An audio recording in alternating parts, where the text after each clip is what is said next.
करेंगे समाकलन, ठीक है। समाकलन स्टार्ट करेंगे इंटीग्रल, ठीक है। तो स्टार्ट करने से पहले अगर आप मेरे चैनल पे नए हैं और अभी तक चैनल को सब्सक्राइब नहीं किए हैं तो चैनल को सब्सक्राइब कर लें और बेल आइकन को प्रेस कर लें, जिससे मैं लेटेस्ट वीडियो की नोटिफिकेशन सबसे पहले आपके पास आती रहेगी। तो चलिए स्टार्ट करते हैं समाकलन, ठीक है। हम लोग चैप्टर 6 तक कंप्लीट कर चुके थे, ठीक है। उसको आप लोग प्ले लिस्ट में जाके देख सकते हैं, ठीक है। उसका लिंक मैं डिस्क्रिप्शन में दे दूँगा। चलिए समाकलन, ठीक है। समाकलन हम लोग बोलते हैं इंटीग्रल, ठीक है। तो इसमें क्या, इसमें हमको पढ़ना है अनिश्चित समाकलन पढ़ना है, ठीक है, और निश्चित समाकलन पढ़ना है। अनिश्चित में हमको क्या क्या पढ़ना है, देखो समाकलन पढ़ना है। समाकलन को अवकलन के व्युत्क्रम प्रक्रम के रूप में हमको देखना है। कुछ मानक फलनों के समाकलन करने हैं और समाकलन की विधियाँ, ठीक है। प्रतिस्थापन द्वारा समाकलन करना है हमको और आंशिक भिन्नों द्वारा समाकलन, ठीक है। आंशिक भिन्नों द्वारा समाकलन और खंडक समाकलन करेंगे हम लोग, ठीक। ये चीज़ हमको पढ़नी है किसमें, अनिश्चित समाकलन में। उसके बाद आता है निश्चित समाकलन, ठीक है। तो निश्चित समाकलन में हमको क्या पढ़ना, योगफल की सीमा के रूप में पढ़ेंगे हम लोग निश्चित समाकलन, और कलन की आधारभूत प्रमेय पढ़ेंगे। उसके बाद प्रतिस्थापन विधि द्वारा निश्चित समाकलनों के मान ज्ञात करना और निश्चित समाकलनों के प्रगुण, इसके कुछ प्रगुण होंगे वो उसके द्वारा क्वेश्चन लगाएंगे, ठीक है। चलिए आगे हम लोग देखते हैं कि अनिश्चित समाकलन क्या होता है, ठीक है। अनिश्चित समाकलन क्या होता है, अनिश्चित समाकलन बोलते हैं इनडेफिनिट इंटीग्रल बोलते हैं हम लोग, ठीक है। तो समाकलन बोलते हैं इंटीग्रेशन, ठीक है। तो अवकलन की प्रतिलोम संक्रिया को समाकलन कहते हैं। मतलब अवकलन का उल्टा हम क्या कह लेते हैं, समाकलन कहते हैं। समाकलन उल्टा क्या होता है, अवकलन होता है, ठीक है। अवकलन की संक्रिया द्वारा दिए हुए फलन का अवकल गुणांक अथवा अवकलज ज्ञात किया जाता है, ठीक है। समाकलन की सक्रिया द्वारा उस फलन को ज्ञात किया जाता है जिसका अवकलज दिया हुआ फलन होता है, ठीक है। तो जो फलन दिया जाता है हम उसका अवकलन या ज्ञात करते हैं, ठीक है। यदि किसी फलन जैसे f(x) है, मान लीजिए कोई फंक्शन है f(x) का x के सापेक्ष अवकलज f(x) है, तो हम कहते हैं कि f(x) के सापेक्ष प्रति अवकलज एंटी डेरिवेटिव क्या होता है, एंटी डेरिवेटिव अथवा पूर्वक, ठीक है, अथवा समाकलन बोलते हैं हम लोग उसको, ठीक है। हिंदी में समाकलन बोलते हैं उसको। हम लोग ऐसे लिखते हैं, ये जो साइन इस तरीके से बना होता है ना, इस तरीके से ये होता है समाकलन का साइन। तो समाकलन f(x) dx तो क्या निकला है, कैपिटल F(x) प्लस c यहाँ पे जो है वो कांस्टेंट है, ठीक है। तो जहाँ पे ये इस तरीका का जो साइन बना है उसको हम लोग समाकलन चिन्ह बोलते हैं, ठीक है। साइन ऑफ इंटीग्रेशन कहते हैं। समाकलन सक्रिया को निरूपण करता है तथा dx यह प्रदर्शित करता है कि समाकलन जो है किसके सापेक्ष हो रहा है, x के सापेक्ष हो रहा है। x को समाकलन चर कहते हैं, ठीक है। x जो है मेरा उसको हम क्या कहते हैं, समाकलन चर। तो d/dx अगर मैं f(x) का करूं तो क्या हो जाएगा, स्मॉल f(x), और स्मॉल f(x) का अगर मैं समाकलन कर दूं तो क्या हो जाएगा, f(x) कैपिटल निकला है, ठीक है। जस्ट इसके उल्टे होते हैं ये।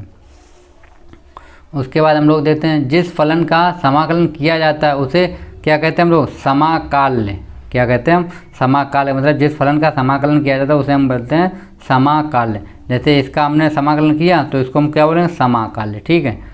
फिर आता है ये समाकलन का साइन है, ठीक है, f(x) dx। तो इस तरीके से किया जिसमें समाकाल क्या हो, f(x) समाकाल हो गया और x क्या हो, समाकलन चर हो गया, ठीक। उसके बाद है समाकलन चिन्ह, इंटीग्रेशन साइन, ठीक है। तो चिन्ह इस तरीके से होता है, ठीक है। समाकलन चिन्ह कहलाता है, यह अंग्रेजी अक्षर यस का बिगड़ा हुआ रूप है। मतलब यस इसी तरीके से बनता है तो उसका ये बिगड़ा हुआ रूप है। इस चिन्ह में अलग से कोई अर्थ नहीं होता, या फिर जिस फलन का समाकलन किया जाए उससे पहले इस चिन्ह को लगाते हैं, ठीक है। इसका कोई मतलब नहीं होता, इसको केवल हम लोग लगाते हैं। x के सापेक्ष समाकलन आविष्ट हो तो फलन के बाद dx लगाते हैं, ठीक है। उसके बाद समाकलन के कुछ व्युत्क्रम दिए गए हैं, ठीक है। तो जैसे d/dx f(x) अगर इसका करें तो क्या है, स्मॉल f(x) आएगा। c कोई स्वच्छ अचर होता है यहाँ पे, ठीक है। c जो होता है एक स्वच्छ अचर होता है, ठीक। तो जैसे ये हमको दिया गया d/dx, अगर मैं f(x) का कर दूँ तो ये बन जाएगा, ठीक। कांस्टेंट 0 हो जाता है, अवकलन करते हैं हम लोग, पता ही है चीज़। तो यहाँ पे f(x) हो जाए तो स्मॉल f(x) निकल आया, ठीक है। तो हम लोग उसको हम इस तरीके से लिख सकते हैं, ठीक है। उसके बाद हम लोग देखते कुछ मानक फलनों के समाकलन देख लेते हैं। तो जैसे d/dx अभी हमने क्या, स्मॉल f(x) निकल, उसी तरीके जैसे नंबर 1 है अवकलन, ठीक है। तो हम d/dx अगर x⁻n+1 है और n+1 का अगर मैं अवकलन कर दूँ कितना निकलेगा, x⁻n, ठीक। ऐसे समाकलन अगर इसका मैं करता हूँ x की पावर n का, तो क्या निकल आएगा, ये चीज़ निकल आएगा। ठीक है, तो यहाँ पे और हम लोग देख लेते हैं। log x का अगर मैं अवकलन करूँ तो कितना आएगा, 1/x। ठीक है, और 1/x का अगर मैं समाकलन कर दूँ कितना हो जाएगा, log x हो जाएगा। ठीक है, उसके बाद आता है अवकलन। जैसे अगर e की पावर x का करूँ तो e की पावर x होता है, और समाकलन करूँ तब भी e की पावर x ही रहता है, चाहे आप समाकलन बोलें चाहे प्रति अवकलज बोलें। ठीक है, उसके बाद अवकलन होता है d/x माइनस cos x का, तो क्या हो जाएगा, sin x होता है। ठीक है, और ये सब फार्मूले दिए गए, आप लोग देख लीजिएगा इसका। ठीक है, मैंने एक वीडियो ऑलरेडी फार्मूले का बना रखा है, उसको आप लोग देख लें और फार्मूले नोट कर लीजिएगा। ठीक है, तो हम लोग सीधा एक्सरसाइज स्टार्ट करते हैं। ठीक है, तो आप लोग देख लीजिएगा इसको। ठीक, तो पहला क्वेश्चन दिया गया प्रश्नावली 7 है, एक्सरसाइज 7.1 इंटीग्रल। ठीक है, कक्षा 12 निम्नलिखित फलनों के प्रति अवकलज या समाकलन निरीक्षण विधि द्वारा ज्ञात कीजिए। तो चलिए हम लोग स्टार्ट करते हैं। ठीक, सबसे पहले हम लोग इसको कैसे लिखेंगे, ये समाकलन का साइन लगाएंगे, इसको हम समाकलन साइन बोलते हैं। ठीक है, और साइन 2x लिखेंगे और dx लिख देंगे, क्योंकि हम x के सापेक्ष इसका समाकलन करेंगे। ठीक है, अब हम जानते हैं, देखिए, क्योंकि हमें निरीक्षण विधि से करना, हम जानते हैं कि अगर हम d, यहाँ पे देख लीजिए आप लोग, d/dx अगर cos x है तो ये क्या हो जाता है, माइनस का sin x अवकलन में होता है। ठीक है, तो d/dx sin x है, इसका उल्टा ले लो, क्या होगा, cos 2x। इसका मैं अगर करूँ तो कितना होगा, माइनस। ठीक है, इसका करेंगे कितना हो जाएगा, देखो, cos का करेंगे तो हो जाएगा sin 2x, और जब 2x का करेंगे कितना हो जाएगा, 2। ठीक, ये हो गया। तो इसको हम लोग इस तरीके लिखते हैं, d/dx cos 2x बराबर माइनस का 2 sin 2x हो गया। ठीक है, ये इतना हो गया। अब हम लोग क्या करते हैं, देखो ये 2 है, ये 2, इस 2 को हम लोग इस साइड भेज देते हैं। ठीक, तो ये इस साइड जाएगा तो कितना हो जाएगा, देखो, या आप लोग क्या करिए, देखिए 1/2 का मल्टीप्लाई कर दीजिए, मतलब 1/2 का मल्टीप्लाई। तो हम लोग क्या करें, देखो 1/2 इंटू cos 2x। ठीक है, ये ब्रैकेट में d/dx इक्वल कितना हो जाएगा, sin 2x इंटू -2 है, और 1/2 का हम लोगों ने मल्टीप्लाई करके, तो इससे ये चीज़ कैंसिल हो जाएगा। ठीक है, ये माइनस का साइन है, इस माइनस साइन को हम इस साइड भेज देंगे। ठीक है, तो sin 2x।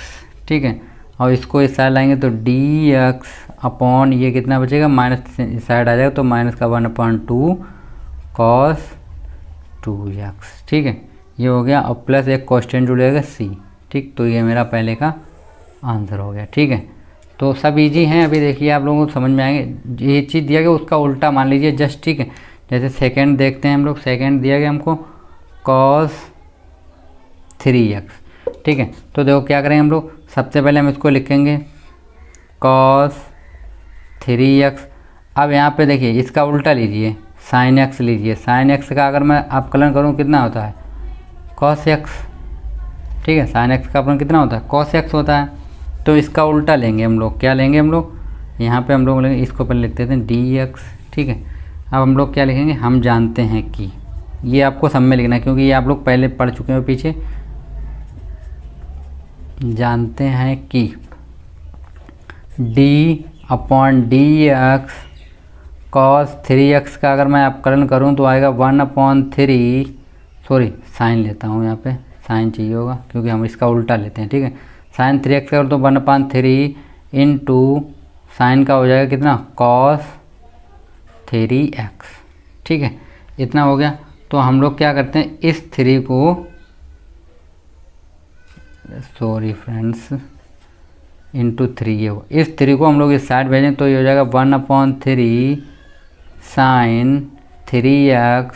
ठीक है, और d/dx इधर कितना बचेगा, cos 3x बचेगा। ठीक है, तो dx को हम लोग उस साइड भेजते हैं तो हो जाएगा ये cos 3x, समाकलन का साइन लगाते हैं, dx इक्वल, तो ये हो जाएगा मेरे पास 1/3 साइन 3x प्लस सी।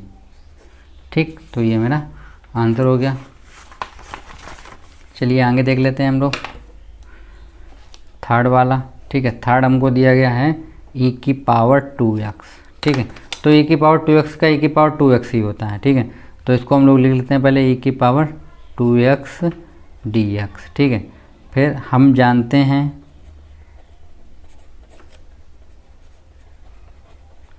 क्या होता है, देखो अगर मैं d अपॉन dx e की पावर 2x का करूँ तो कितना हो जाएगा, e की पावर हो जाएगा 2x इंटू कितना हो जाएगा 2। जब इसका करें तो कितना आएगा 2।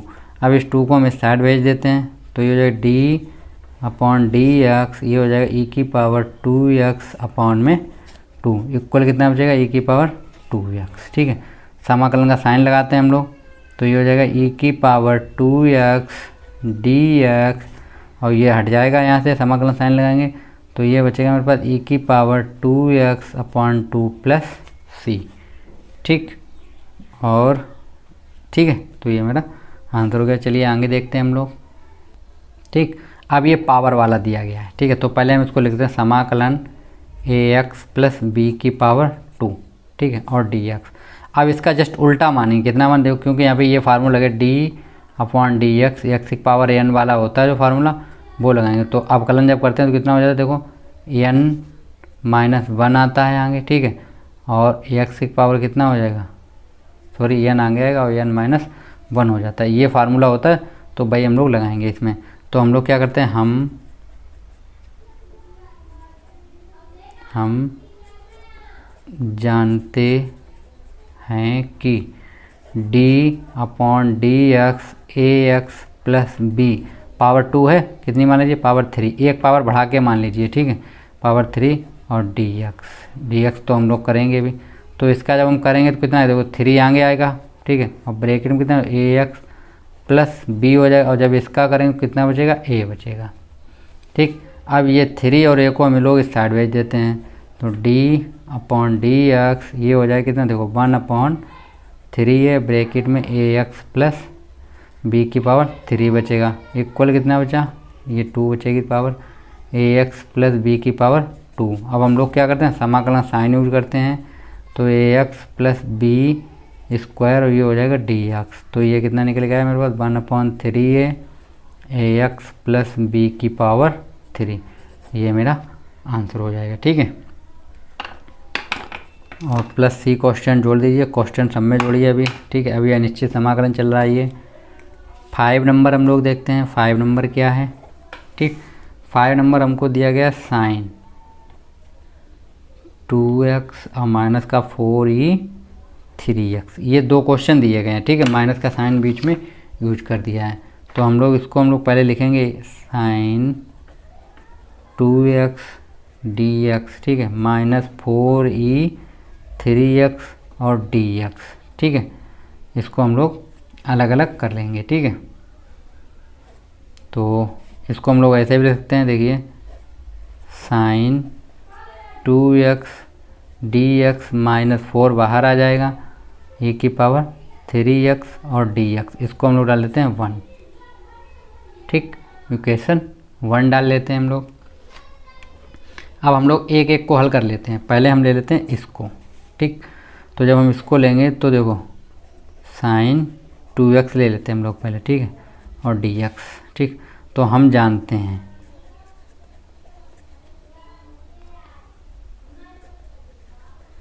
क्या कि d upon dx sine x है तो cos x, cos 2x का क्या करेंगे तो इसका करेंगे 2 हो जाएगा, माइनस साइन लगेगा और कितना हो जाएगा, देखो साइन 2x। इस चीज़ को हम साइड भेज देते हैं तो हो जाएगा 1/2 माइनस का cos 2x। ठीक है, बराबर हो जाएगा साइन 2x, ये बचेगा यहाँ पे d अपॉन dx। हम लोग समाकलन साइन यूज करेंगे तो साइन 2x dx बराबर है माइनस का 1/2 cos 2x। तो ये वैल्यू निकल आई इस चीज़ की। इसकी और निकाल लेते हैं हम लोग, तो यहाँ पे ले लेते हैं हम e की पावर 3x और dx। तो हम लोग जानते हैं कि इसी को हम लोग लेंगे तो d अपॉन डी एक्स ई की पावर 3x का अगर मैं अपकलन कर दूं तो कितना आएगा, देखो ये आएगा 3 और ई की पावर कितना हो जाएगा 3x। इसको हम इस साइड भेजेंगे तो हो जाएगा 3, ठीक है। ये हो जाएगा मेरे पास पहले डी अपॉन डी एक्स ई की पावर 3x अपॉन कितना आ जाएगा 3 इक्वल बचेगा ए की पावर 3x। समाकलन यूज करते हैं हम लोग तो ए की पावर 3x dx बराबर हो जाएगा ए की पावर 3x अपॉन 3 और प्लस सी। इन दोनों वैल्यू को हम इसमें पुट कर देते हैं समीकरण में, ठीक है। तो ये वैल्यू रखते हैं हम लोग तो माइनस का 1/2 कॉस 2x हो जाएगा। इसकी वैल्यू रखेंगे तो ये माइनस साइन है तो माइनस, ठीक है। कितना देखो 4 पहले से था ऑलरेडी और 3 आएगा तो 4/3 ए की पावर 3x कांस्टेंट सी ऐड कर देते हैं हम लोग, ठीक है। तो हमारे पास साइन 2x dx माइनस 4 ए की पावर 3x dx की वैल्यू क्या निकल आई, माइनस का 1/2 cos 2x माइनस 4/3 ए की पावर 3x प्लस टी, ठीक है। तो क्वेश्चन 5 तक कंप्लीट हो गए हैं फ्रेंड्स, ठीक है।